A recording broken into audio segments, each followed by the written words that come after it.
Day 1 of creation, light. In the beginning, God created the heavens and the earth. The earth was formless and empty, and the darkness was over the surface of the deep. And the Spirit of God was hovering over the waters. And God said, "Let there be light." And there was light. God saw that the light was good, and he separated the light from the darkness, called light day, and the darkness he called night. And there was evening and there was morning, the first day. So tonight, the theme is Let There Be Light. And I want to do some mind mapping with you about your spiritual home and the place where you feel closest to God. I'm going to try to follow along everything that Sage has outlined in the work that I do as well. And maybe that'll kind of bring us all together. There'll be dreams, there'll be art, there'll be all kinds of workshops happening. But if we have a place to funnel all of that creativity and writing, it might really give us something at the end. Earth or the land was void and empty, and there was darkness, and it was basically a chaos. And so the focus goes immediately to correspondentially our outer life, and basically it's a mess. And that's where people usually are before they take any spiritual step whatsoever. It's just their life is a complete mess. And if it weren't, why would they make any changes? If people's lives are chugging along just fine, that's not when people take a spiritual step forward.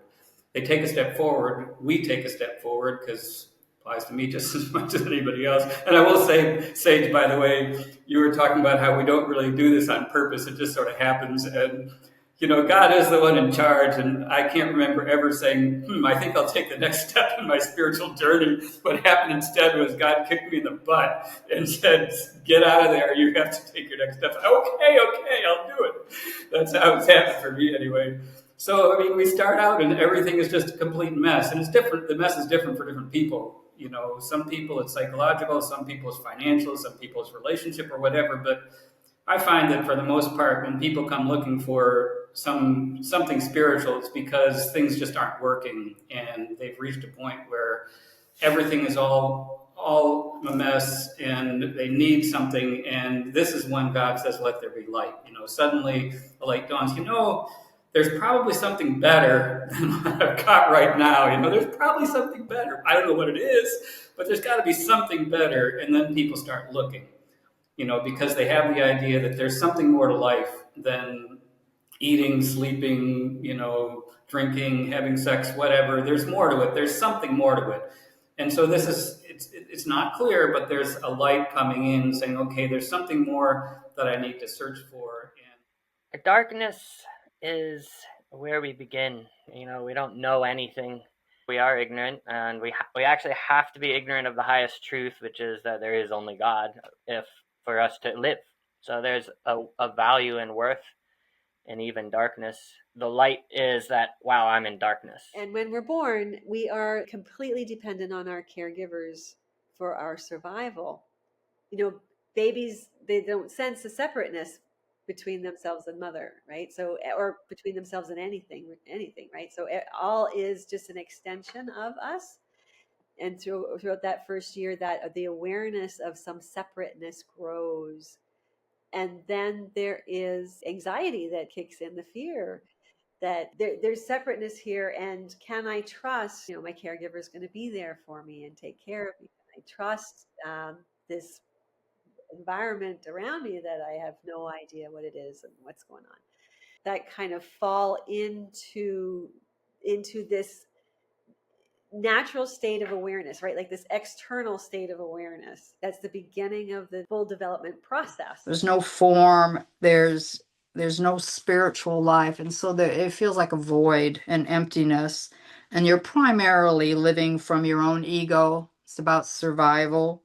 It's about externals, the world, what you look like, etc., clothes. For a baby, it's necessary because they have to tell you when they're hungry, and that's how they grow. If we consider ourselves that deep, that void, that darkness, that means that that part of us that is ignorant about spiritual truths is not evil. It's simply not knowing yet, not seeing yet, not being awakened. And this is the innocence of darkness, of spiritual childhood. And I imagine there's times in our life when we feel as an adult that way. We're not really knowing, but there's something out there that's kind of calling us. And that's the Spirit of God hovering over the waters.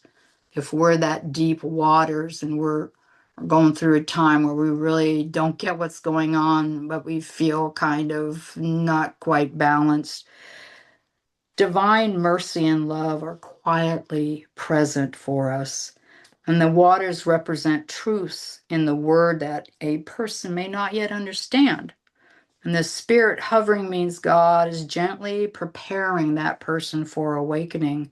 I love that concept that while we're in a time of darkness, maybe sad, gloomy, just unclear, stuck, can't move, that there is a potential for a breakthrough, and that God is calling us gently without judgment, just lovingly, and also preparing us for an awakening. And that's comforting too, because if you imagine having this huge awakening without any kind of preparation, it could be a little unnerving. So nothing is forced, nothing is rushed. God waits until the heart is ready. And I love that concept too. We need to be ready for this new level of spiritual awareness, spiritual awakening. So to be moved out of a state of death into the spiritual world is akin to moving from a state of spiritual death or sleep into a state of enlightenment.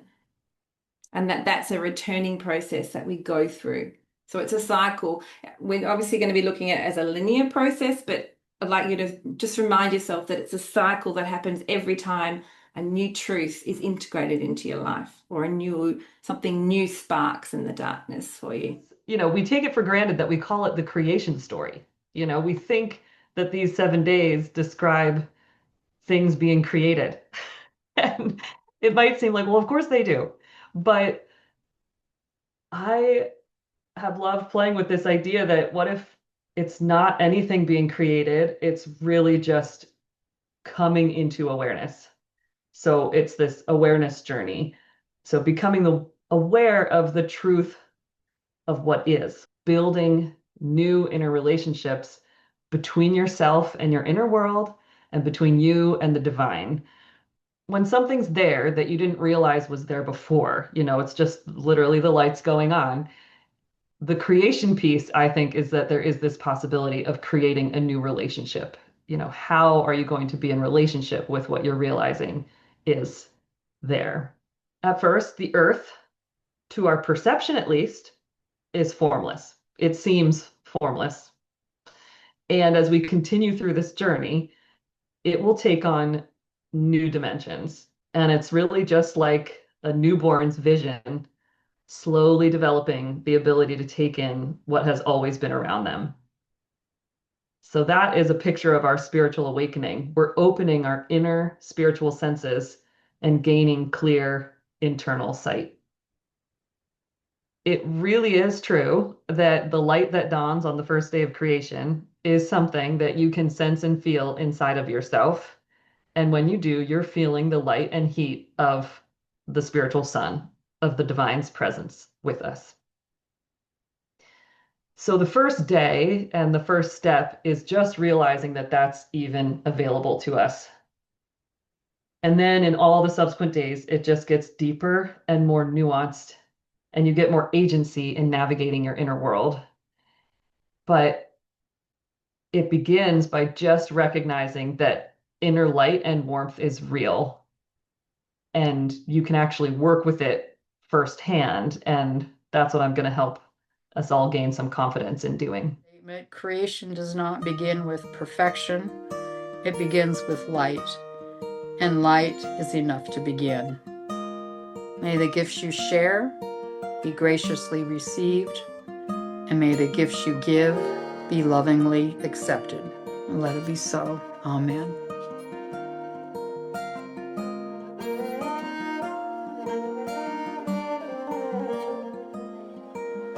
Things had gotten dark. I met you and opened my heart in hospital.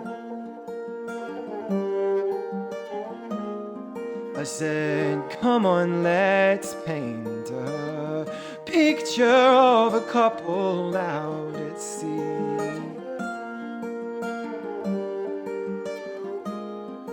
And quietly creating, we started relating.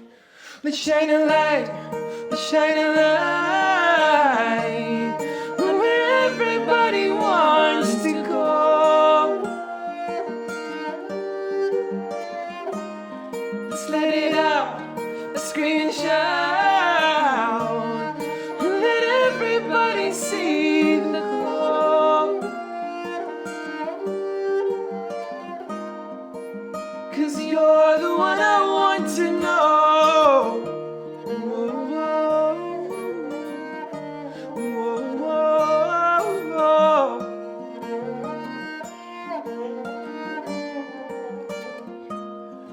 An 80s B&B, and you're embracing me from that beauty place.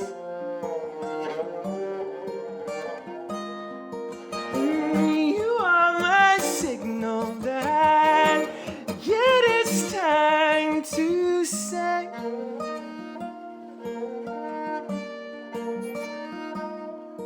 been swept up by the tides now. Let's enjoy the ride now. And shine a light, shine a light where everybody wants to go. Let's let it out, let's scream and shout, and let everybody see the glow.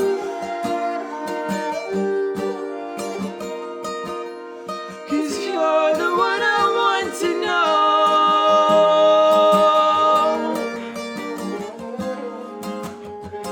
Let's get it started. Birth on the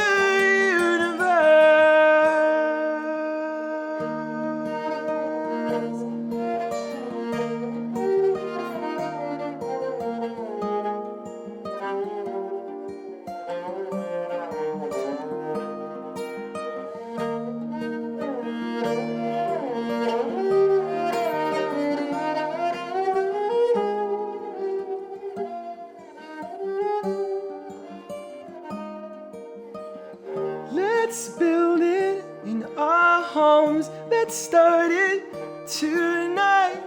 Let's give out sunlight and start a new life. Let's build it in our homes. Let's start it tonight. Let's give out sunlight and start a new life. Let's build it in our homes. Let's start it tonight. Let's give out sunlight and start a new life.